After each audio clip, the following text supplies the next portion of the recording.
right, let's try this again. Welcome back to the show.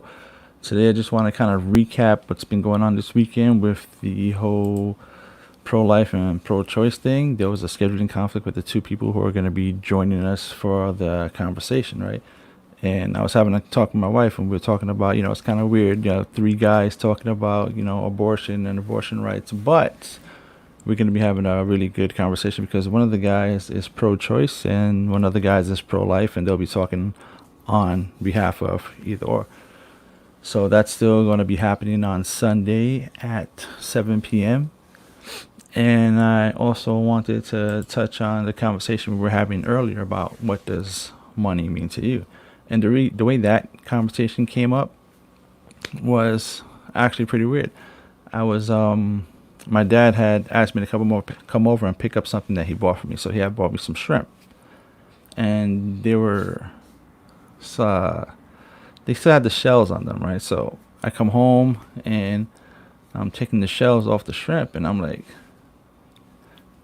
really stressed out taking these because it's a tedious process. So I'm taking the shells off the shrimp, and I'm like, wouldn't it just be easier to have gotten these like deveined and deshelled already, and all you gotta do is cook them, right? And it had me thinking about money and how I would utilize it. Like what money would mean to me would basically be time. Like to me, money is time in every sense of the word, right? You go to work, right? You're trading in your time for money. When you're trying to do things in life, right? Money can buy you time, and the idea came from the shrimp. If I would have just got if my dad would have just bought the shrimps that were deveined and de-shrimped, it would have saved me about, I want to say, a good 45 minutes because it was two big bags of shrimp, and I was just there, just peeling shrimp. And I'm just thinking about how, there's so many ways that money can buy you time, and that's how a lot of people are able to pursue a lot of their passions when they don't have to worry about the other tangible things in their life. And that's the thing that's really, really stressful. It's like when you have so many responsibilities, and it touches back on the thing with I was talking about with parenting, when about when you're a parent, you have to like kind of like really support your kids in every shape and form that you can to help them really pursue their dreams by allowing them just to focus on their passions and supporting them any way you can. Like me, I honestly I don't have the luxury of time to be doing a podcast or anything like this, but I do it anyway. I'm forcing myself to do it. I'm finding little pockets of time here and there to try to pursue this stuff. But thing that would make it easier is money. If I didn't have to wash clothes, right? If I can pay a laundry service to take care of my clothes, that's time I just got back.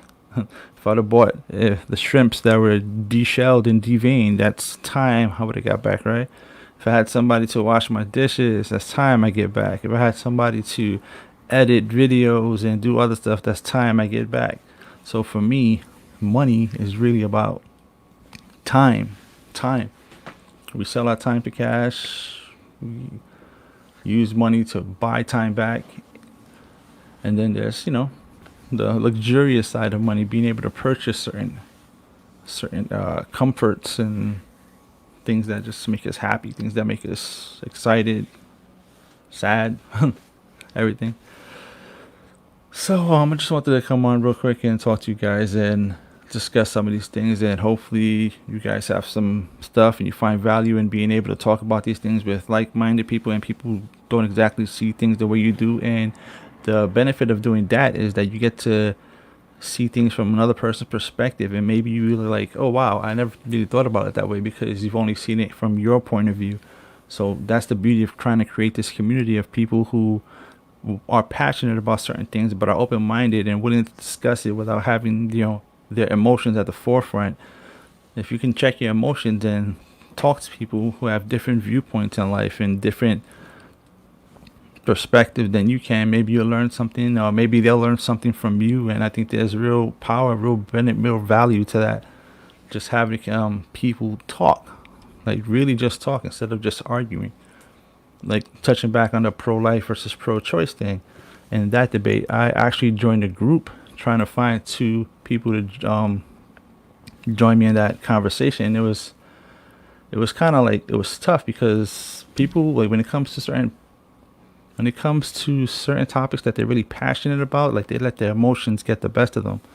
And in this abortion group, you have a lot of people who are pro-choice and pro-life, and when people are arguing for their side of the coin or their perspective, and they're working with emotions, and they tend to really make like their argument seems invalidated. It feels inaccurate. It feels like when someone's belittling someone else, it's hard for you to take what they say like serious. It's hard to really understand them from their point of view. And if it makes for an invalid argument. It's like, if let me see, like, all right, if let's say, I'm just being hypothetical, let's say I was pro-choice and I said something vague like, "Oh, if you don't have a uterus, you don't have a choice."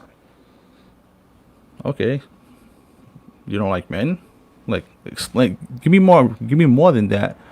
You're just telling me, oh, if that doesn't tell me anything. It just tells me that you feel really strongly about your opinion, but you're not giving me anything to work with, anything tangible, anything that says, that's something I can work with. So it's basically telling me that since I'm not a woman, I don't have any say on the topic, and it's like that doesn't seem logical. Or any other topics that you guys are passionate about. And we could even take it into politics, right?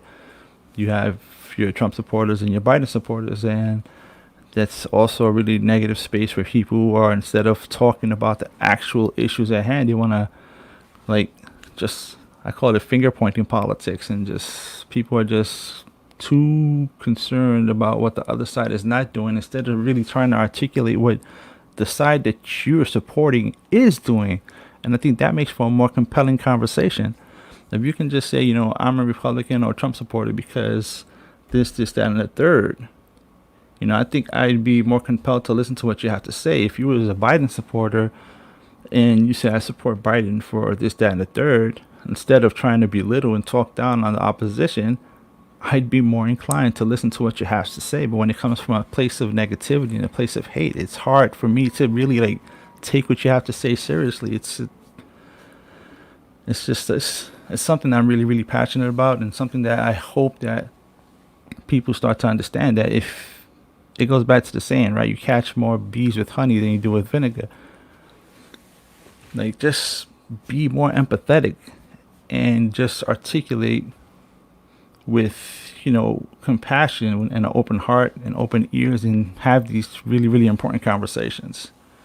Well, anyway, that's pretty much all I had to say today, and this is more or less the time I'm going to be trying to get on, maybe around 6 o'clock, if that works for you guys, and we can have a little bit of back and forth. If there's any topics you want me to bring up, and if there's any topics that you guys feel passionate about and you want to discuss, or anything that you feel like you want to bring to the forefront and why you support something, that'll be fantastic. This would be a great platform for you guys to get on and talk about. So until next time, man, I hope you guys find some value in this, and we'll see you again tomorrow at around 6 p.m. That seems to be a time that works, and I'll be on for a little while. If you guys are on, I'll stay on a little longer. If not, I'll save my piece, and I'll always be here every day at 6 p.m., and hopefully I will see you guys again soon. Take care.